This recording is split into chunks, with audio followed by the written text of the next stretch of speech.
Man, it feel like forever since the Indiana Vikings won the ELF championship back in September. And the fact that they did it in their first year, incredible, man. What an accomplishment in your first season in the ELF. Beam me up, Scotty. But now we're in year three, though. This season's going to hit a little different. Although it's unfortunate losing the Rams, we gained 6 new teams, bringing our total to 17 in year three. By far, this is the best group of talent across the board in the young life of the ELF. This season right here, a team will earn a championship. Not saying that it didn't happen the previous 2 years, but the parity from top to bottom and in the middle is more even than it's ever been before. So who's going to go get it? Who's going to put in the work every single week to have a championship season? We got stars all across the board, but which new star will shine the brightest? All right? Who's going to put in that work, just like the song of the outro of my show says? Nobody. Hard work, they don't know about. We got OGs that have been here since year one. We got well-run organizations that have been in the league and continue as it grows. So with all that being said, year three in the ELF. Will the ELF bleed purple for a third season? Or will we see a new set of colors hosting that trophy at the end of the season? All I know is this is the week we've been waiting for. Week one, year three in the ELF, and it doesn't get any better than this. So buckle up, because it's about to be a ride. It's about to be a ride. Let's We go! doing everything they talk about. You know I'm everything a boss about. Not putting work and gotta toss them out. I'm really biting, they just barking out. I'm really riding, they just parking now. His street, what to talk about. See the big H when I'm walking out.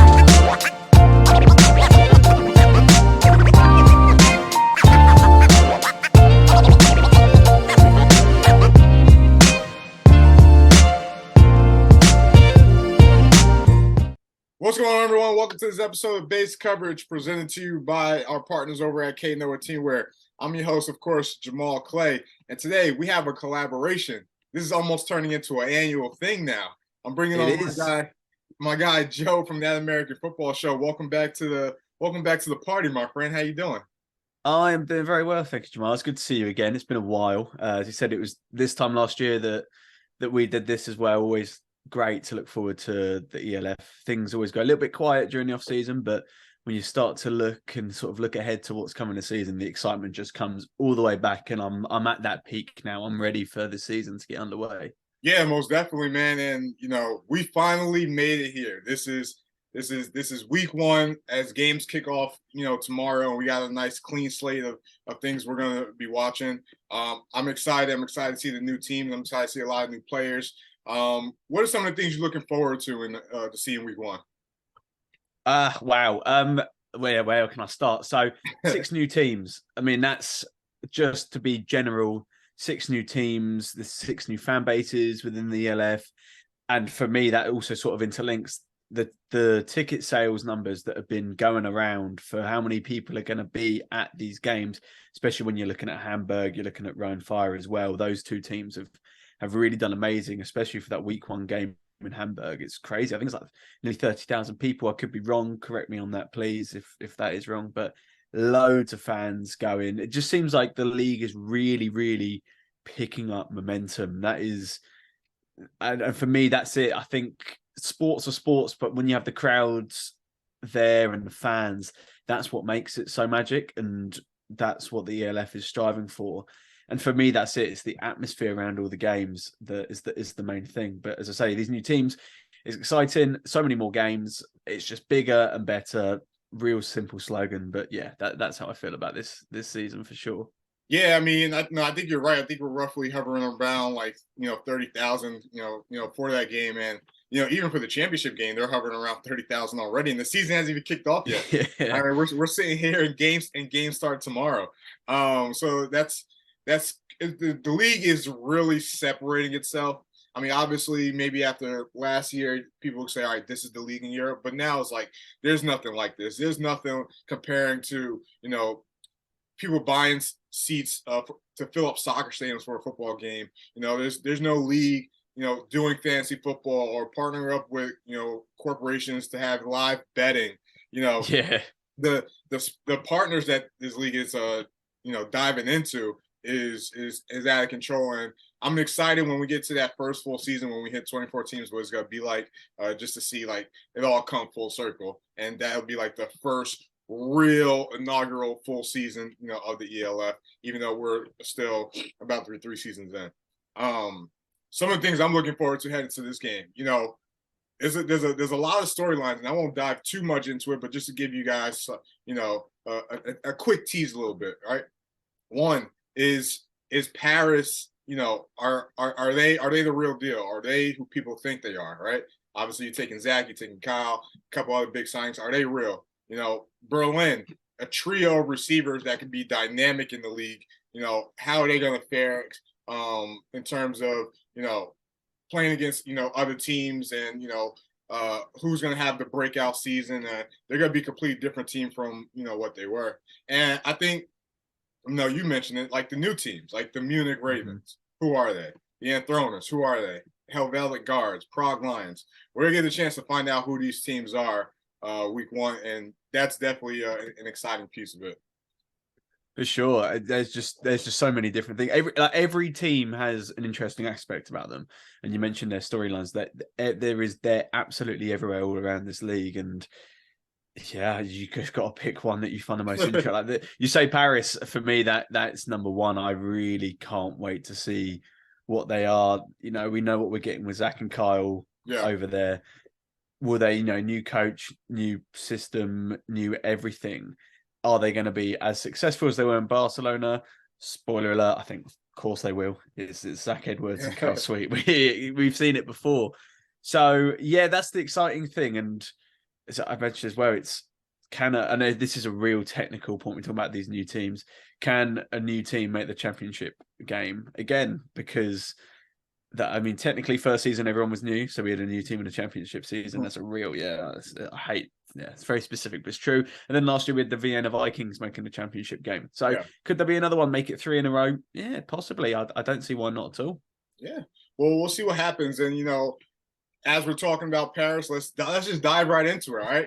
So the first matchup we're going to dive into is the Paris Musketeers versus the Cologne Centurions, all right? When you look at this game, the most anticipated team, everyone's been wanting to see, Paris, right? Versus kind of an organization that's been rebuilding not only their team, but their identity of, who they are, all right? On one hand, we got, the all-time passing leader, and on the other hand, we got a team who's over the past few years have had historically, bad defense, right? When you look at this game, what are some of the things that stick out? What are some of the things you're looking forward to watching this game?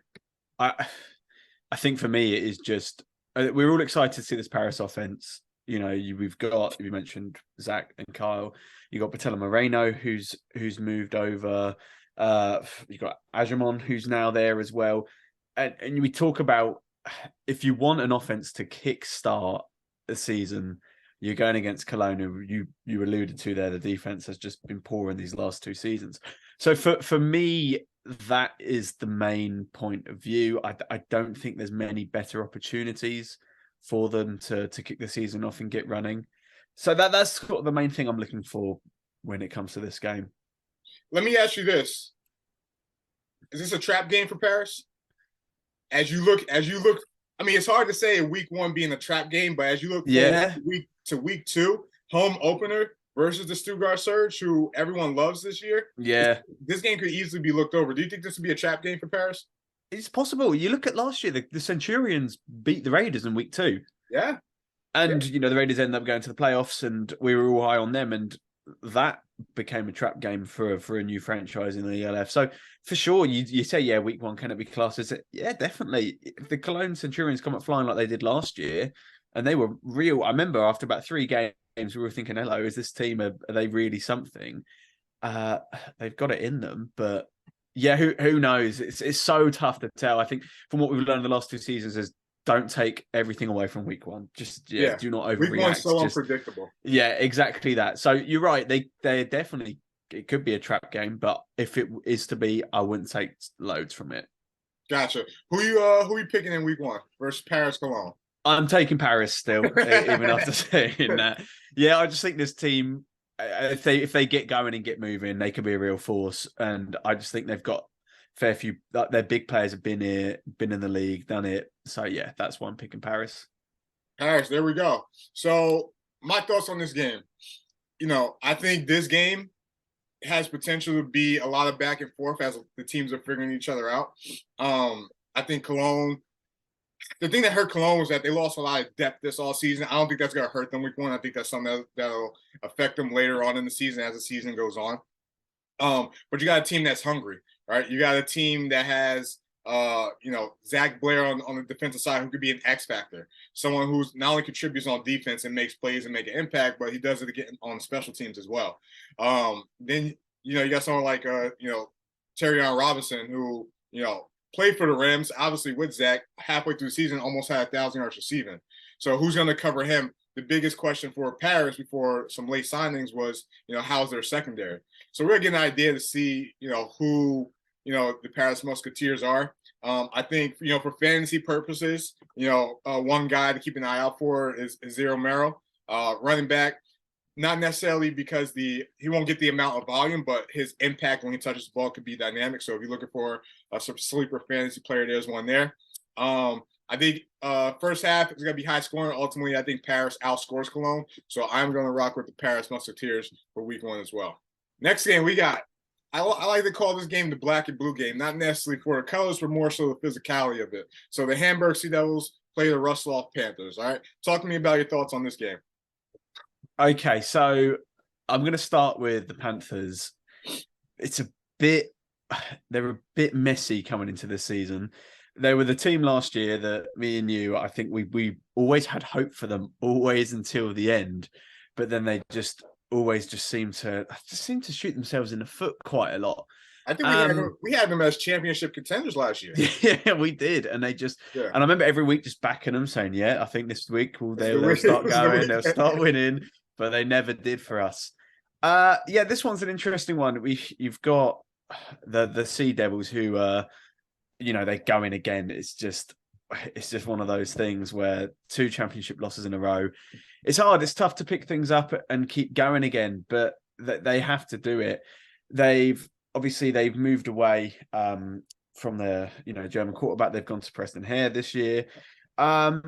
Who I'm quite intrigued to see. I know American Football International rate him pretty highly. When they did their quarterback ratings, they had him in 4th, I think it was. Definitely top 5. Yeah, he has good team. Preston Harris. Yeah, exactly that. They lost Glenn Tunga, that's huge. We all know how important Glenn was last year for them. So losing him, it was quite difficult. They lost Gene Constant, but they bought in Malik Stanley, who I love Malik Stanley. I think because he was on the Panthers last year, I think he went under the radar, even though everyone rated him.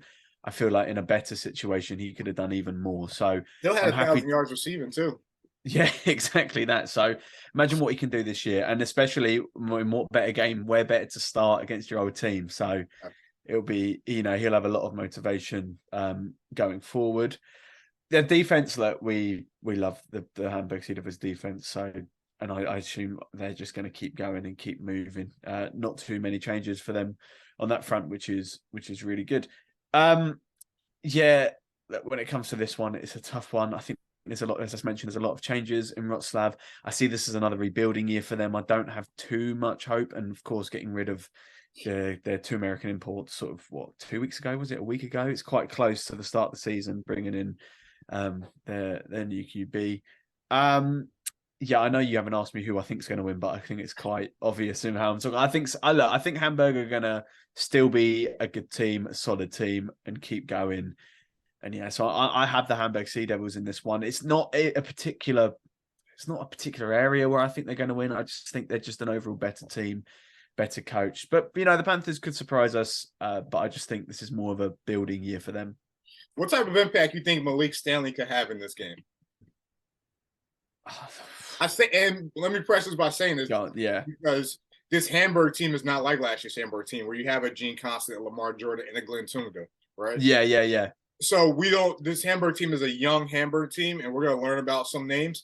The main one that comes to mind first is probably Malik Stanley. So if he's the main target going up against this old team, what type of impact do you think he could possibly have in this game? Yeah, the thing, it might be quite muted for his first week. He's going to have double coverage on him for sure. His old team know his strengths and his weaknesses, so we have to take that all into effect. And as I say, not overreact from that first week.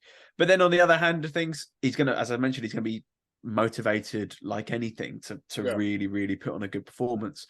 So you're right. I think, it might be a slow start for him, but I think he's got enough talent to sort of push that aside and really have a big game week one.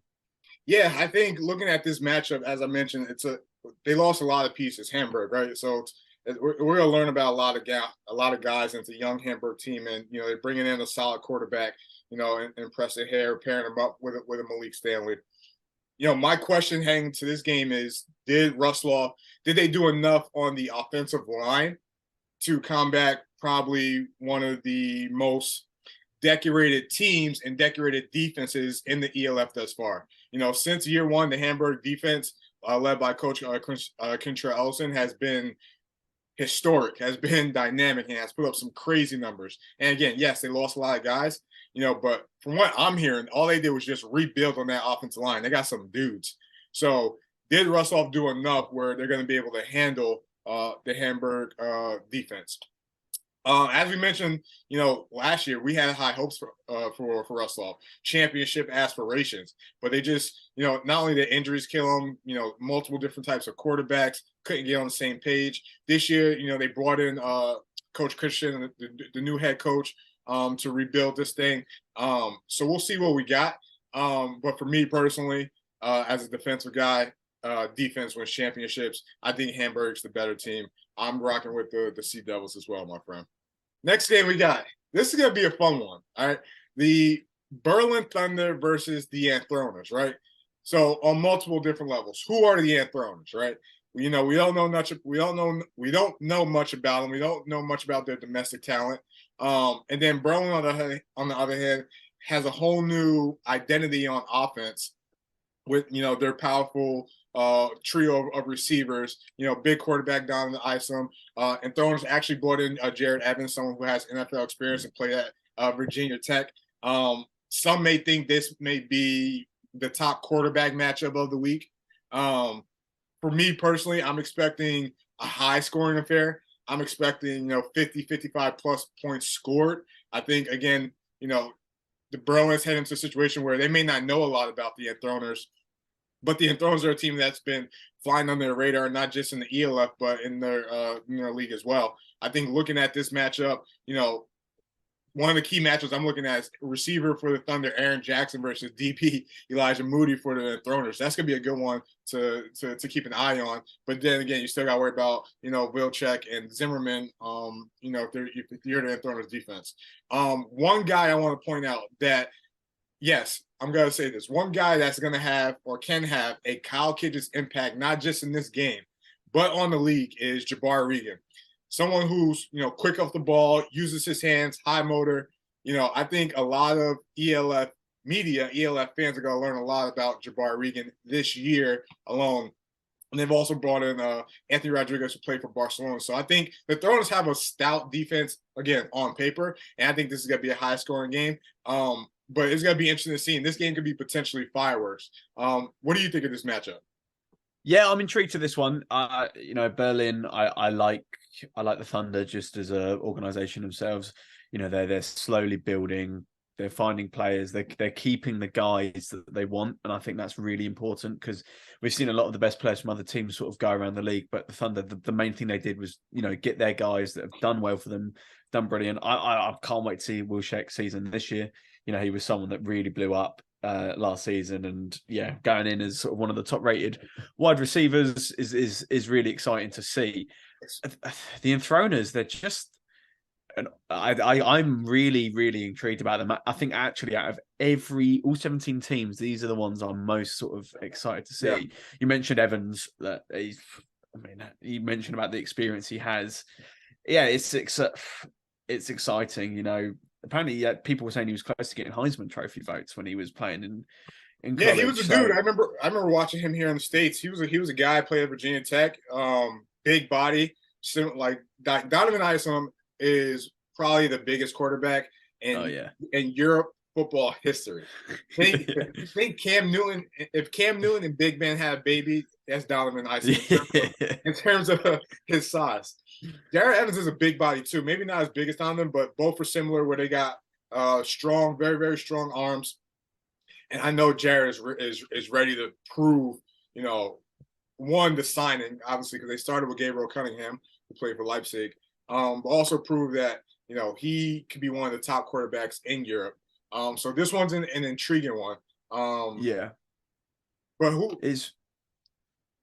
Sorry, you were going to say. So who am I? So I tell you what, I was on an R in. I have just gone from the Thunder because I feel like I'm going to pick the team that sort of got more ELF experience. Although I think the Enthroners could be a real good team, especially Benjamin Plew as well. I love Benjamin Plew at the Dragons. Yeah. I always felt he was really underutilized in that team, but understandable with the talent they had in Barcelona. So I like the Enthroners. I think they're going to have a good season, but yeah, I'm taking the Thunder for this first game. And it's interesting because these teams, whether people believe it or not, are kind of like built similarly, right? Both have a strong defensive end, Kyle Kitchens and Jabbar Regan. Yeah. Strong at the linebacker position. Got good DBs, right? With Berlin, Morris Steele and Alex Spillerum.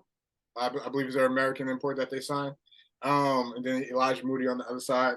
And then offensively, I think the key to this matchup is who's going to control the game up front, right, on the offensive line. If I believe so, Connor Bolton, an offensive lineman, he played in Berlin and now he's with the Enthroners as well. Yeah, so this could be a high scoring game. You're rocking with Berlin. Yeah, just about, but I think it'll be close. I think it'll be close too. I think Berlin edges it out just by the hair. All right. Yeah. I just think, they got a lot of weapons on offensively, especially with that receiving group. I think they're going to try to show those guys off.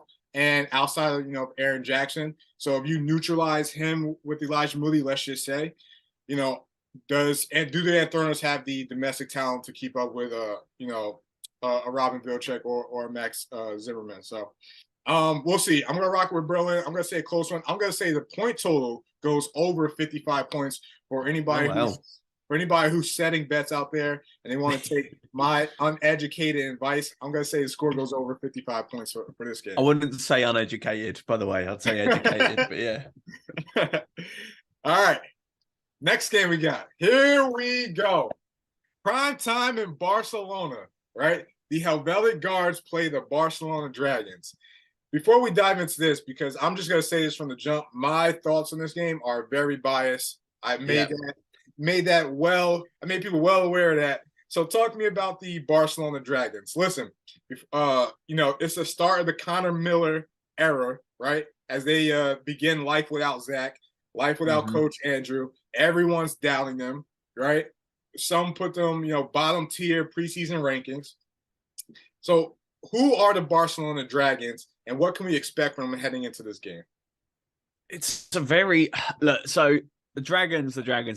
My favorite team last year, bar none, which is why I was really disappointed to see so many big players depart. Obviously, head coach as well.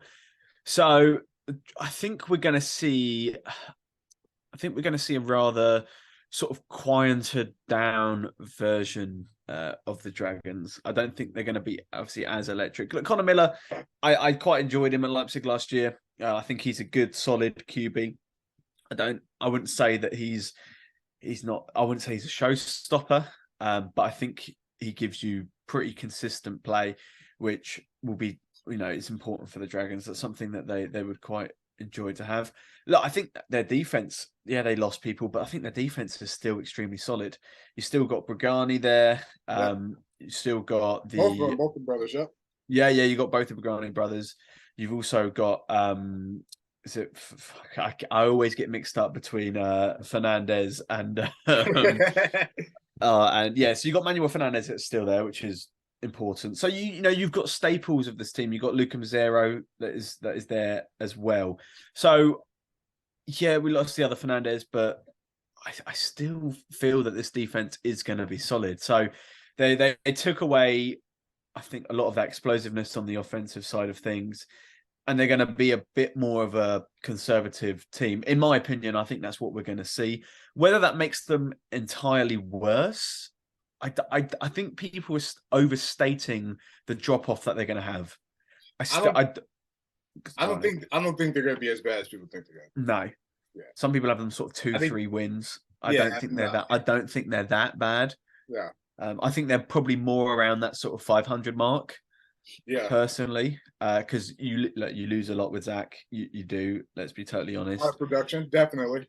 Yeah, exactly that, and just what that boy was able to do with an offensive line that wasn't always the greatest to him. And they rarely ever ran the ball, so it was really for the most part. So that's the thing, that they're going to change that, aren't they? They're going to be a lot more of a running team this year. So, and that's it really. I think that's the experiment. How well can they adapt to that? Yeah, and I think this is primetime Barcelona. I'm definitely watching this game. Mm-hmm. There's a no-brainer to that. But I think this is a good matchup for both teams. All right, I think this is a good matchup for Barcelona in terms of a game where they get a chance to prove, all right, like not we're not the team that you think we are. I also think it's a good game for the guards. I think this is a good matchup, in terms of being able to test yourself. Obviously, they had their preseason matchup against Paris, so they kind of got a glimpse of ELF talent. So that's one of the good teams in terms of weapons you're going to be facing heading into the season. So I like that they had that matchup with the guards. My biggest question going into the season this year was, or at least the offseason, was how are they going to fare on the offensive line? That's my biggest question. All right, defensively, and what they've done, they brought in a lot of good guys, a lot of guys that the defense is going to be the strongest part of Barcelona. All right, and then they brought in some playmakers on offense, Anton Jallet, Silas Nicita. But how they got fare on the offensive line? Because I tell you what, and I'm picking the Helvetic Guards if nobody knows. I play football in Switzerland. Switzerland has a team in the ELF. Why wouldn't I? So at least for this week, my opinion is completely biased. I'm putting it out there. But with that being said, one of the things that I'm worried about is this dude, Darius Slade, on the other side for the Barcelona Dragons. I mean, we talked about Jabari Regan having a Kyle Kitchens impact. Darius Slade is a man-child, right? Someone who is, play ball at Ohio State and USF.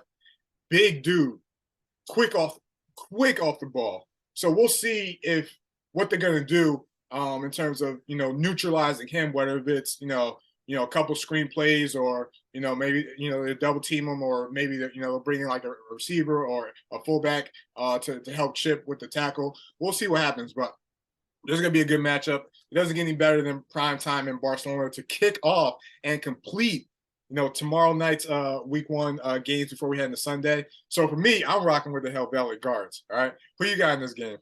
I tell you what, you'd probably be surprised. I've actually also got the Guards. I sat down and did this. Yeah, I know. This is where you thought it was maybe going to switch, but no. I tell you what, I like the look of Colin Hill.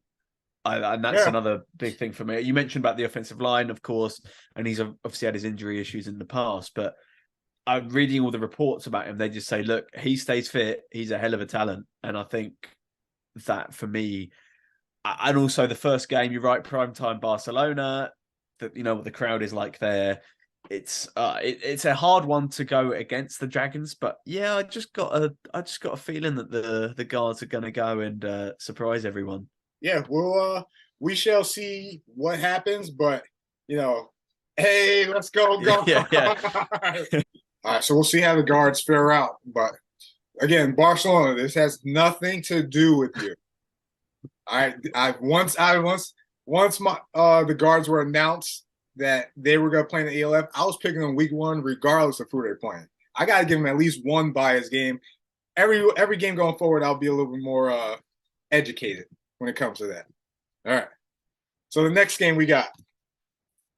The Sean Shelton Bowl as we head over to the Sunday slate. All right. The Tyrol Raiders travel over to good old Munchen, Munich to play on the Ravens. So talk to me about this game, my man. What are your thoughts? I tell you what, I feel like there's a lot of unknowns. The Munich Ravens are a team that, first of all, by the way, I know some people don't. I love the logo. I really do. Even though worded logos can sometimes be a bit boring, but I quite like what they've done. Sorry, No, just getting the important. that logo was tough. I like that logo a lot. Unique, just getting too. the important things out the way first. Yeah. So yeah, the Munich Ravens, I feel for me, as someone, that doesn't, I don't watch a load of sort of domestic, apart from when it comes to European football, the ELF sort of where my main viewing is. So I kind of get to know about players once they're sort of in the ELF. So for me, there's a lot of sort of unknowns. I love the fact that obviously Darius Robinson has gone to the Ravens. That's a big one. This team, I love the fact that just from a organisation standpoint, they brought in Sean Shelton, they brought in the MVP, whacked him in and said, look, help us to sort of grow within this league. So yeah, look, I'll be totally honest when it comes to these Munich Ravens players. I don't know massive loads. I'm quite forward to looking Oyewo as a running back, the Nigerian. For me, I quite like the fact that we're adding more nations to this league, and adding Nigerian running back into the mix is always a good thing. And having that, obviously Rodney as well was moved over. So look, Chad Jeffries was their QB. They got some nice running backs. Michael Castle, I've heard a lot of good things about. I haven't seen him play, but I'm sure you. Hold on 1 second. I'm sure you do. Markel Castle is probably not just in the ELF. Markel Castle is probably top 5 receiver the past couple of years in all of Europe. All right, this guy, think big body, strong, similar to a Malik Stanley, but with a little bit more success in Europe. And I was very surprised Milan didn't bring him back. But Markel Castle is a guy. But the question is who's going to complement Markel Castle? That's what I'm going to be curious to watch. Yeah, because they're all German wide receivers. Totally honest, none of them stand out to me massively. I don't know if you know it. I've heard of any of these guys. I assume they're all GFL and been looking around for a while. So it'll be, you're right. It'll be interesting to see, because the last thing you want in the ELF is just to have one receiver really, and not just have anyone that will, help take some of the load, be able to take some of the defensive pressure away. So it'll be interesting to see, how Munich get on there. The Raiders, there's one elephant in the room, I think, when it comes to Tyrrell Raiders. Sandro Platzschumer, what a hell of a signing that is. Yeah. He's about to light up this league. So I'm looking forward to that. Look at your records there, Mardre London and Glenn Tunga. Will be interesting to see how he fares up against those guys when push comes to shove. Yeah, and the biggest elephant in the room is we're going to see the successor to Sean Shelton and Christian Strong lead his team, the new Raiders, week 1 against Sean Shelton's team in the Munich Ravens. This Munich Ravens team, they're built with a lot of import experience, not only American but domestic as well. Obviously, you have mentioned Darius Robinson, and they got Eamon Black, who's a linebacker who's a guy as well. They brought over Siegel from the Vienna Vikings on the defensive line, and obviously Markel Castle, Chad Jeffries. So a lot of experience is with the import group, which provides a lot of leadership. They did just lose Fabrizio Mintelli to an injury, who's out for the season. So we'll see what they do there. I think they're ready to resign the DB, and their coaching staff is experienced as well too. So we'll see. I think Kasim Adebali made a point to say that the Munich Ravens are going to be similar to the New England Patriots, where they're just a team that is going to be well coached. They're going to play hard, and at the end of the day, they're not going to play messy ball, which could be dangerous for anybody thinking that they're going to overlook the Ravens. All things considered, right? I think the Raiders are somewhat of a sleeper this year. I think they've had the best offseason out of any team in the ELF. Obviously, Ryan has a good one too. But in terms of like where the Raiders were, all right, this is a team that completely strengthened their O-line, bringing in Toby Letterman, your guy from England who played for the Vikings last year. Bringing in Bazel Weaver, who played for the Fire. Steven Nielsen, who played Division I ball, I believe it was at Eastern Michigan. They solidified. They're up front on both sides of the ball. They're solidified. All right, and then you want to talk about playmakers. I don't know if a team in the ELF, maybe the Fire, has more or the same amount of weapons that they got. Right. You talk about Philip Hahn, a receiver. You're talking about offensive rookie of the year, Marco Schneider. You talk about Adrian Platzkummer, and then you add in a Jarvis McClam who is going to be the Debo Samuels of the ELF, and then with the cherry on top, you're bringing in Sandro Platzkummer, played for the Giants. So I don't know if a team in the ELF has this much at the skill position. It's going to be fun for Coach Callahan to mess around with. But again, the big question is Christian Strong, and is he going to be the guy to replace, Sean Shelton? So we'll see. In terms of this matchup, who do you got in this game? Yeah, I mean, you just sort of explained exactly why I'm taking the Raiders. I just think that they're just going to have a bit too much. You mentioned how the Ravens, and you alluded to them like the Patriots, they're probably going to be a team that grows into the season and gets stronger and stronger. Maybe at the beginning, we're not going to see, what they can be at full force. So I think the Raiders are more ready to go and hit the ground running. You mentioned they're still a very good team. Sleeper is perfect word for them. I couldn't agree more. So yeah, I'm going to take the Raiders. Yeah, we agree again. Yeah. But there will be a game or two as last two games, so I think we'll disagree. I'm going to take the Raiders as well. Again, I think just the offensive firepower, at the Raiders have not only at the receiver but the running back position, and then they are stout. Like in my opinion, offensive line and defensive line hard to come by, in the ELF, not in the ELF, in Europe in general, and they're stout on both sides of the ball. I think, going up against a, Munich team who does have, experience in terms of the coaching staff and the imports, I think there's guys there that may not fare well against the Raiders in terms of matchup-wise. So I'm going to rock with the Raiders with this pick. Next one, the Leipzig Kings travel to good old Prague. This is a very underrated game in my opinion. All right. And I'll dive into it in a little bit, but first, of course, I got to hear from my guy, Mr. Joe Kilpatrick, as what are his thoughts on this game? Yeah, so this game, I think it's not going to be the highest quality. Like that's no shame to either team. Obviously, both very good, but it's the one that intrigues me a little bit because I think it could be a close one. And the Prague Lions, for me, I think they're the Prague Lions of the team that I'm probably going to be following most closely when it comes to this season. As soon as they were entered into the league, I remember you gave me a text and said, Chaz Mumphrey, exciting QB. Yeah. Keep an eye on him and see what he can do. So I'm looking forward to seeing what he's doing.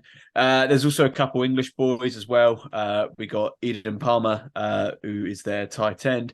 And then as well, we've also got Emmanuel Faloa, the British linebacker. So there's always whenever the British boys are playing for a certain team, I'm always sort of leaning towards them. And I've been to Prague. Prague's a hell of a city as well. So all about that. So yeah, as we mentioned, Prague are one of those teams I think a lot of people do have sort of rated towards the bottom of the power rankings. They've got a lot of national players in their side when it comes to the Czech players, like any other team, but they seem to have quite a fair amount of Czech players playing for them, and it's a little bit unknown, really. When we talk about sort of Eastern European football, I think most people, unless you're really, really tuned into it, your knowledge doesn't go the most depth, does it really? But I'm looking at their sort of American imports, especially the defense one. You've got James Brooks, who was playing in the X League, which is always good, and then you got is it Rodria Lewis, who is the defensive back? Yeah, Alabama. So that, he seems a hell of an exciting player to pick up and bring to the ELF. So yeah, Prague Lions, I think it's going to be another one of those where we don't really know exactly who they are until they sort of get playing. The Kings. Look, they've kept a lot of their defensive players, which is so important. Me and you have talked. Yeah, exactly that. Me and you talked about how much we loved them last year. Zetterberg really came into his own last year. AJ Wentland, of course, as well. So the fact that those two guys are still there is huge for them. Offensively, I that was where they had the issues last year. You know, they went through a number of quarterbacks. Of course, finished season. They finished with Connor Miller, didn't they? He was their final QB before moving on, I believe. I know he definitely came. Gabriel Cunningham, because Connor Miller got hurt. That was it. Yeah, exactly that. They just all kept getting injured.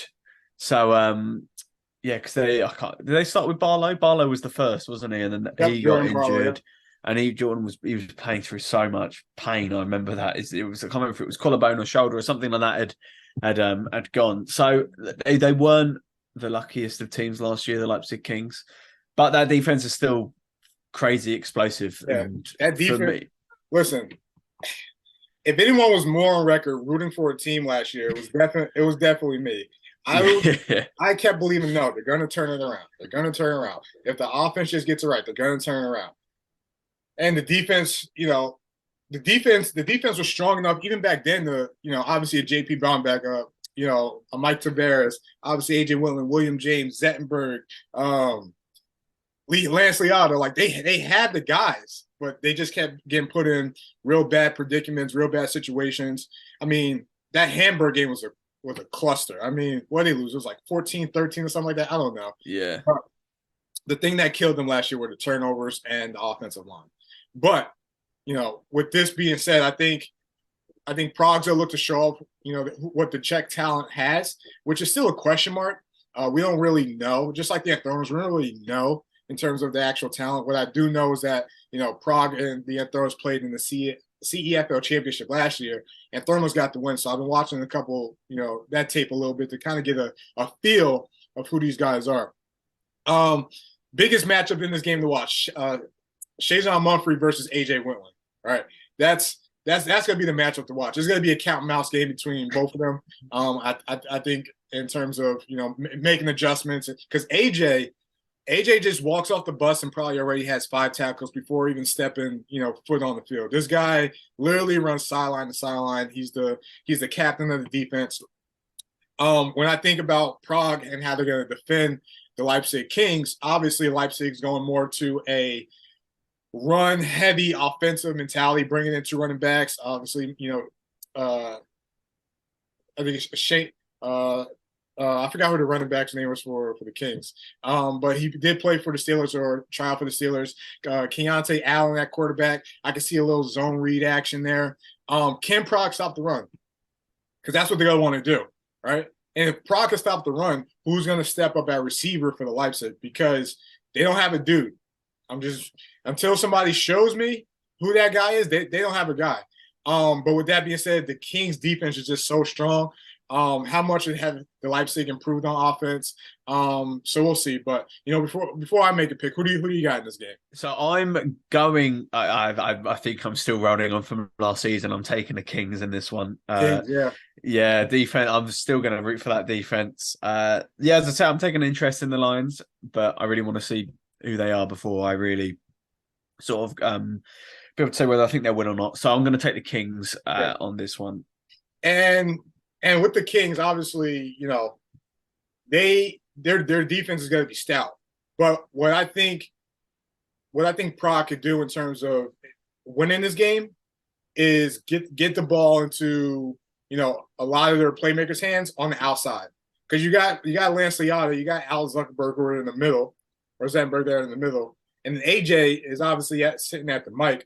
If they could get the ball to the outside, jet sweeps, bubbles, screens, quick game, and work more of the middle of the field versus the outside, I think Prog has a chance.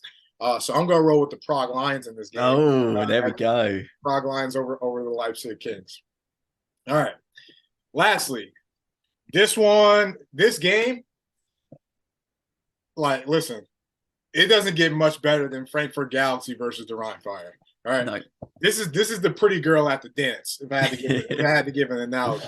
Right. We have an epic quarterback class up, which is becoming kind of a thing in the ELF between Jacob Sullivan and Jadrian Clark. Both currently records sit at 2-2 in the 4 matches that they played.